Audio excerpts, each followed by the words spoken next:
This is going out to Boxing Bros UK. Tune in. These boys are real. Boxing Bros UK here. And it's the boss, Chris. We took a little siesta, but Boxing Bros UK is back. Here's a little video on Terence Crawford, recently retired, and it's a little tribute to him and about his career because he's one of my favorite fighters of this era, 100%. He's one of my favorites to watch. Love his achievements. Great guy. Everyone was ducking him. It was embarrassing, but he was that good and he came good in the end. I'm going to walk you through his career. Might be some things in it you didn't know. He started off boxing 7 years old, hometown.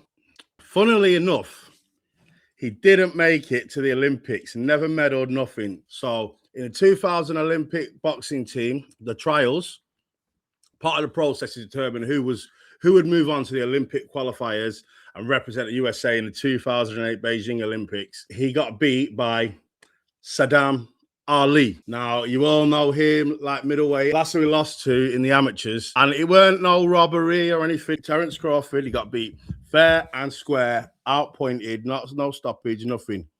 And he lost.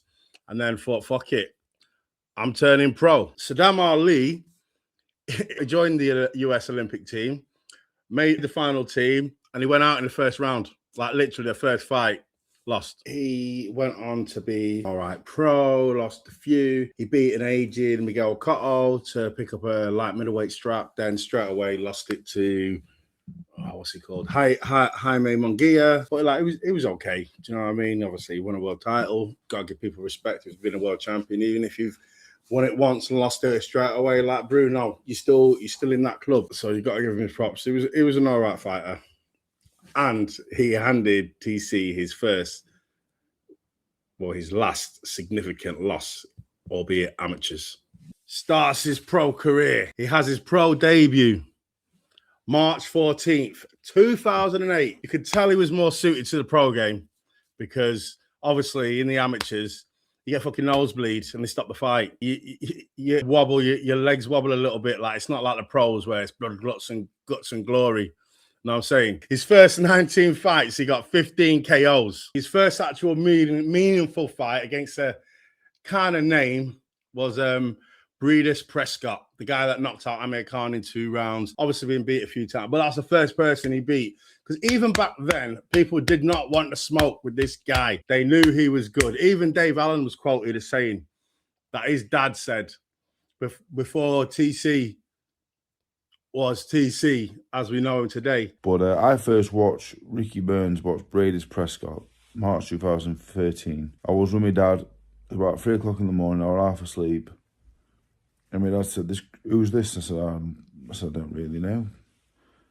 My dad said, he's one of the best boxers I've ever seen, Terence Crawford. He said, he'll beat everybody, Terence Crawford. And I remember thinking, shut up, man, I'm tired.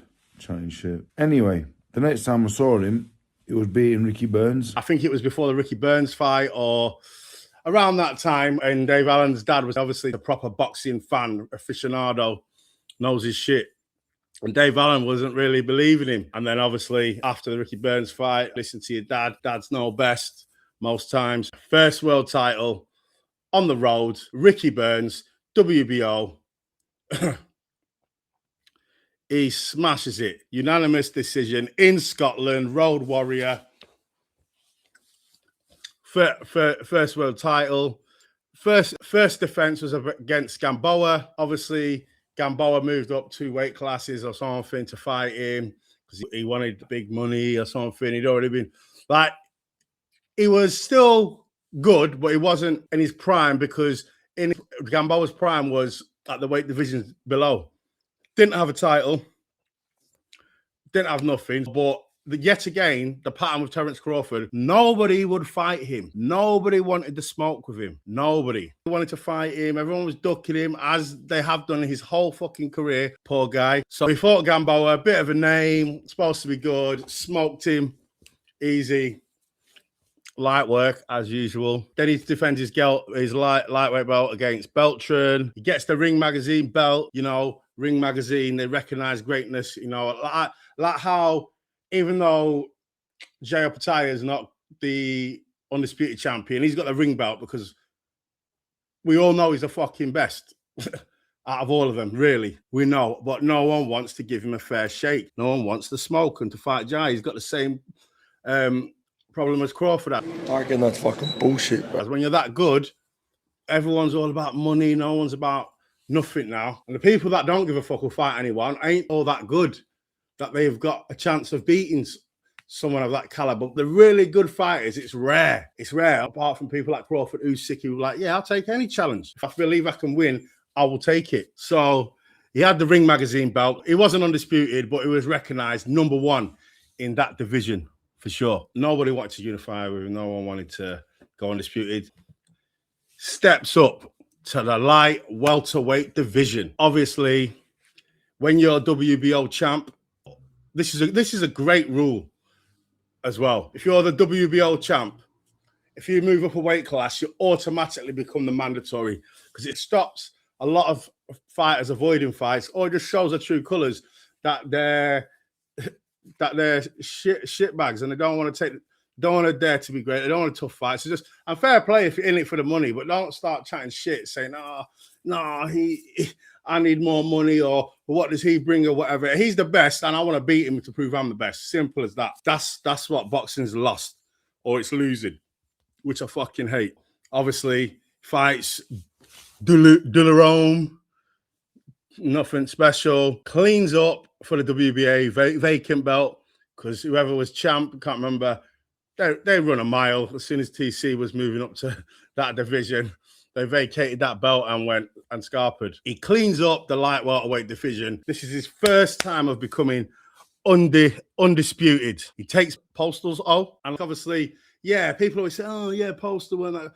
He weren't elite, but he was a good fighter. And when no one wants to fight you because you're that good, you beat in the what's there in style, who are still good fighters. Because you could say that about anyone. He said about Usyk, like he beat Fury, elite, yeah, but Joshua definitely not elite, good fighter. That Usyk beat Fury twice and AJ twice at heavyweight. That's it. So you can do that about anyone, but don't forget about the achievements. And he finishes with a demolition job of Indongo, KOs, doing round 3, smashing it. It just become undisputed. And he did it in style by knocking someone out in round 3. Give him some respect. Then moves up to welterweight. Same. Mandatory for the WBO. Thank God they have that rule, so people can't duck that smoke. Luckily, because no one wanted to fight him. And the Australian boy, Jeff Horn, he beat Manny Pacquiao. He was trying to get Mayweather out of retirement. This is just having a bit of dig overseas to Floyd Mayweather, that this is no joke. Which one does he want? The walking stick or the gloves? Yeah! Come have a real fight. Everyone said, oh yeah, I'll fight Jeff Horn in Australia. No one wanted to fight Jeff Horn. And Keith Thurman at the time was running things. He was a boss. He had all the belts. I think he had 2 or 3 belts. He was supposed to be fighting Spence to unify. No, I think he had 2 belts. He was in his prime. He was the man. And he kept saying, yeah, I'll fight Jeff Horn, take that belt, another easy strap, do it in Australia. Then what fucks him up? Whinging about money. When, if you're going to fight in Australia, the Aussies are like the Brits. You're going to pack out a fucking 100,000-seater stadium because they're back their boys to the hilt. So whatever money you was disagreeing with or whatever, he should have just took that strap, and then it would have been you fighting either, I think, yeah, Errol Spence would have had the IBF, Crawford had WBO, and then he had the other 2, I think, and then Thurman had the other 2, if I'm remembering rightly. It was quite a long time ago, can't remember, something along them lines. But fucked it up, went and fought Pacquiao instead for the money. Pacquiao beat him. I'm sure he vacated one of his titles as well. And Crawford swoops up, beats Jeff Horn, beats the brakes off him, takes that lovely strap. Thank you very much. Yeah, then Errol Spence ducking him. Everyone in that whole division. TC doesn't make money. Even his own promoter was fucking slagging him off. I don't give a damn, but it's obvious. Fuck them. Shut the fuck up, you little prick. Yeah? Yeah, prick. It was terrible. Everyone was going on about money. This is why I respect Terence Crawford even more, because he achieved greatness his way. He didn't bend over and take it from the man and jump through hoops and act like a clown or fight people and take the shittest money he can get. He he maneuvered it and he did it his way. And Errol Spence ducking him. And the best opponent I think he could get to fight before Spence in the welterweight division, he fought Avanesian and some other people after Jeff Horn. Obviously, Jeff Horn wasn't very good. He was quite terrible, to be honest. Pacquiao was old, had an off night. And he barely beat Pacquiao, to be fair. That was a questionable decision. It's that stupid practice in the States where some idiot decided to give trophies to everybody. They give everybody a trophy. That's what they did tonight. They gave a trophy, a win, a huge win to Horn, the local kid, for trying hard. You're not supposed to get it for trying hard. You're supposed to get it for winning. Anyway, Crawford has a good fight with Porter. Knocks him out. No, he doesn't knock him out. Porter's dad throws in the towel. Gave him a good fight. Won 100% knockout ratio at welterweight. Smashing it. Now, the Errol Spence fight. Everyone can say about the car crash, blah, blah, blah, blah, blah. Oh, he weren't the same. It's not like, oh, after the car crash, he was shit. No, he wasn't. He was still Errol Spence. Yes, he went the distance with Garcia. Garcia was a good fighter as well. People just, oh, he's shit. So he went the distance. Styles make fights. It doesn't work like that. Triangle theories. This guy beats this guy, so this guy beats that guy. It does not work like that in boxing. Styles make fights. Styles make fights. Sometimes we've got a number. Sometimes you have to take a different approach to certain fighters. You can't just fight the same way every time and win. It doesn't work like that. It's never worked like that. So you can't say, oh, after the car crash, he was shit. No, he wasn't. He was just the same. And finally, they get in the ring. Some people are saying Spence. I said Terence Crawford. I've never picked against Crawford ever, even against Canelo, because if you're picking against TC, you're never going to win 100%. You don't pick against him because he always wins. That's why he's retired undefeated. So he demolished Errol Spence. It was like chalk and cheese. It was night and day. This guy was levels above Errol Spence. Errol Spence was a great fighter. Great fighter. He didn't pick up 3 straps for no fucking reason. Elite, great fighter. Had some good names, but Terence Crawford is the next level up. Like, he doesn't get enough props and respect for me. He really doesn't. So after that, things are getting stale. He moved up to light middleweight, just running through the divisions. 2-time undisputed now. 3-weight world champion, don't forget. So he's moving through the weight class. He's at light middleweight. WBO, mandatory again. So takes his shot. Who's got the belt? Madrimov. He's a good fighter. He's not elite. He's nothing special. Obviously, he got smoked by Ortiz. Didn't really turn up. But like I say, styles make fights. These are human beings. They're not. People think that they're superhuman. Like, they don't turn up in tip-top best condition every single fight. Sometimes they're a bit off. Training's gone wrong. It's not like every time they're in their best condition. It doesn't work like that. Sometimes someone's having an off day. Someone's at the best. Like Crawford, he didn't want to fucking fight a 19-year-old novice like that. No matter what, if he wins, no one cares. If he struggles a little bit, everyone's going to say, oh, he's past it, he's done. How do you motivate yourself for them fights? Very hard. But like a pro, he won. You can check our video. We said it then. It wasn't a robbery. Eddie Hearn crying like a fucking baby. I don't know what his problem is. It seems like in the last start of his career, he never used to be so bitter. He always, if it's a bit of a close fight and his fight loses, he starts like creating. Like, this is the worst thing that's ever happened to him. Like, someone's been fucking shagging his fucking daughters right in front of his face. I'll be honest with you, it is fucking unbelievable. Like, it's a disgrace. He needs to just chill, man. And you got to take it on the chin, man. None of the decisions were that bad, especially this one. Crawford clearly won. It was close. It was competitive. I won't say it's close. It was a competitive fight, but Crawford clearly won. Weren't his best performance, but there you go. 4-weight world champion. Then they're umming and ahhing about the Canelo fight. It's on, it's off. I don't need to take that fight because then everybody's gonna say this too small, it's too small, it's too small, and then, you know, he need to enjoy his fight. Canelo said, I will never fight Crawford. He's too small. Blah blah blah. Then King Turkey, he wants it. He believes Crawford can win, and obviously Canelo just becoming a big joke. Especially after the school fight, like steel sharp and steel, just cruising along, picking up 50 million, 100 million, fighting these bums, these cherry picks, cruising along. Like, as soon as after that Bivol loss, That was it. He went into his shell and he didn't want to take no more challenges. He still, don't get me wrong, he was still Canelo and he could turn it on if he needed to, but steel sharpens steel. He wasn't testing himself, just collecting that easy money. And he thought Crawford was going to be easy money. Everyone was writing Crawford off. He's too small. Even myself, I'll admit it, even myself, I thought, shit, 2 weight classes is a bit much, but I just thought, and then after that skull fight, I just thought, you know what? Terence Crawford, he's gonna beat Canelo. If Canelo thinks he can do that at Crawford, just follow him around the ring like an idiot and just throw a few shots. Crawford's got ping, ping, ping, ping. Got faster hands, better footwork, better feet, better ring IQ, smarter, faster, stronger. Even 2 weight classes. Don't forget, Terence Crawford is a hell of a wrestler. Got a good wrestling background. So you ain't going to bully that guy in no clinches. You've seen the training videos of him body slamming motherfuckers twice his size when they're just fucking about. And he's so competitive. So I thought, yeah, do you know what? I think TC's going to win. He's got this. And he did it. He moved up 2 weight classes, yeah, beat a better Canelo than Mayweather did. And he beat him better than Mayweather did. He absolutely gave him a boxing lesson. Clinical. Just didn't get bullied in the pocket. Landed his combinations. Just Canelo was chasing shadows. He just didn't have a Scooby-Doo. Just absolute boss. Ring IQ. Talk about the Matrix. Fuck me.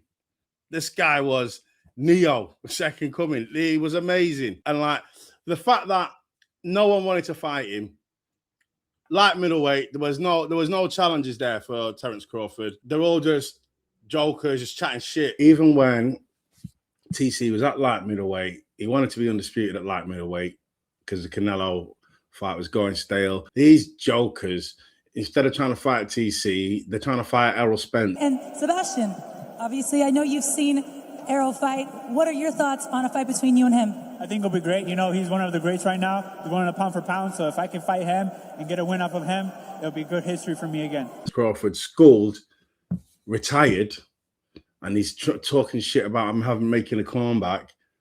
And you want to fight that guy who hasn't fought in years. This is what I mean. I feel sorry for him, man. I wish he would have got them fights, man. However, he's the first person to come 3-time undisputed champion in 3 different weight classes in a 4-belt era. The first person.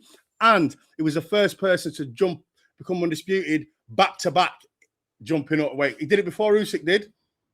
Lightweight, boom. Welterweight, boom. Then he jumps up 2 weight classes. Super middle, bang. And just to finish off, he would have had a much better career if people had some balls and actually fought him. But it was all too scared. And Canelo only fought him because he thought he definitely would win because he thought he was too small. Because he even said, I'm not going to fight him. He's too small. He's too small. And then he decided when all the money was in his face to fight him. Well, more fool you. And you got what you fucking deserve. Boxing lesson. And that serves you right for cherry picking. But he just doesn't get the credit he deserves. I put Terence Crawford down as an all-time legendary great. He's done something that's never been done before. Nobody has become a 3-time undisputed champion in the 4-belt era. Nobody has done that. And also, like, 5-weight world champion. Ring Magazine champion 4 times. Like, this guy is a don. And he doesn't get the credit he deserves. And it's just because, yeah, he didn't have the dance partners, but I just believe he would have smoked anyone. He did. He only fought Canelo. He hadn't had a fight for over a year. Imagine if he was firing on all cylinders and he was fighting twice a year and he was getting the right fights at the right times. How much better he would have been. Because steel sharpens steel. If these idiots, these duckers would have fought him, he would have been even better than he was. Because you got to give him credit. Even when he fought Errol Spence, he hadn't fought for a year. He was fighting once a year. Imagine if people actually, the big names actually fought him and he's fighting 3 times a year. He would have been even better and he would have achieved even more. And I wish that would have happened, but it didn't. But he's had a great career anyway. He did it his way, and you have to give him his flowers and respect. Do you rate Terence Crawford as an all-time great like me, or do you think overrated? Leave your comments in the comment section. Like and subscribe. Thank you. Help, I need somebody. Help. Now she's turning back.